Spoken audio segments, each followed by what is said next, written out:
with making peace with a narc ex-partner. Is that at all possible, or would you say? Is it possible to make peace in yourself? In your, not actually not with them, going, hey, and hang out with them, be homies, play a little pool. Absolutely not. No contact. No. Yeah. So if the question is, can you be at peace in relation to your ex? The answer is yes. Okay. Yeah, you can feel nothingness. You can feel absolute neutrality.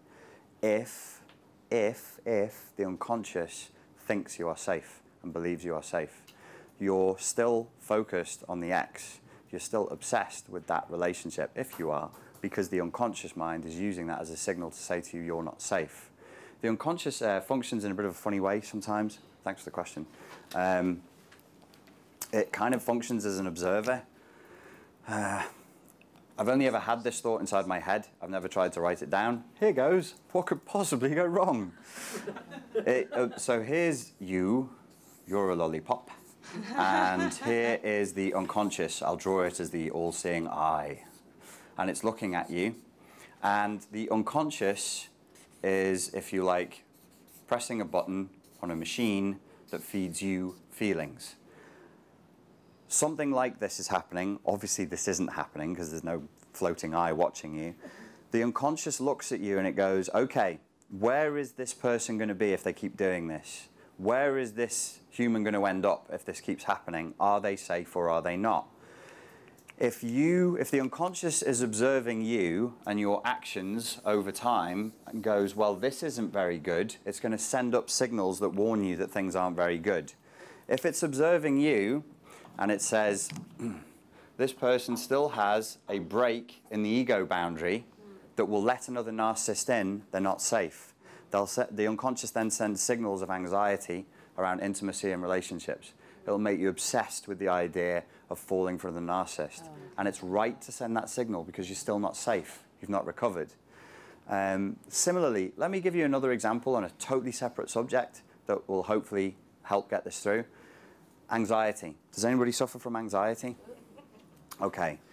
100% of the people that I applied this model to with anxiety, when I've had clients with panic attacks and anxiety issues this worked for, if they are living a life where today, if they kept living it for the next 10 years, they think that that would suck, they will get panic attacks. If I'm 25 and I live in my mum's basement and I've got no job and no girlfriend and no prospects, and I think that at age 35 I'm going to be in exactly the same place, my unconscious will send panic attack signals. The reason I came to that conclusion is because I was thinking, well, what's an anxiety attack? What's the signal? It's a movement signal. It's run, it's move forward, get away from this, this isn't safe. If you're living your life in a sucky way and your unconscious goes, your life, you're going to go nowhere, or you're going to break, you're going to self-destruct, it sends anxiety signals. Similarly, if it believes that you're not safe, it will send anxiety signals. Did that make sense? That's the first time I drew that. Does that kind of make sense? This is how, when I'm talking to clients, this is what I bear in mind as far as the unconscious goes. When you've convinced the unconscious mind that you're safe, those feelings will stop and you will feel nothing. Soon, when you, whatever internal beliefs you're carrying, you will create or find a reality that confirms those beliefs. So whilst we're talking about confirming reality.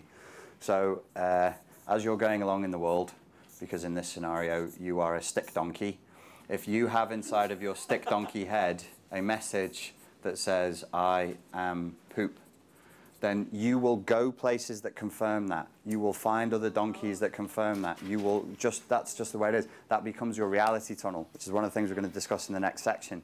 You build a reality around those beliefs. Some of you look very distressed right now. You're like, fuck, really?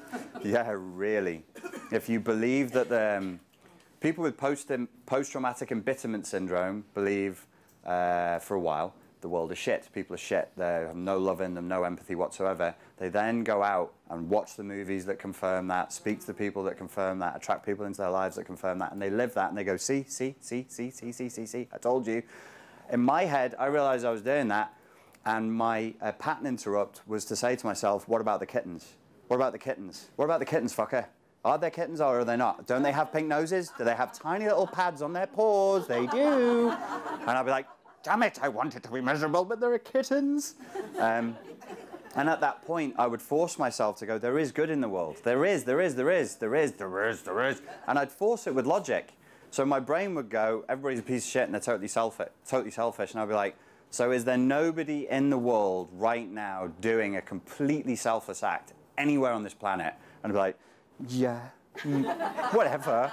They don't want to, though. And I would sort of push this stroppy adolescent response into going, yeah, I suppose some people are okay sometimes. And that's how I got myself out of the cave.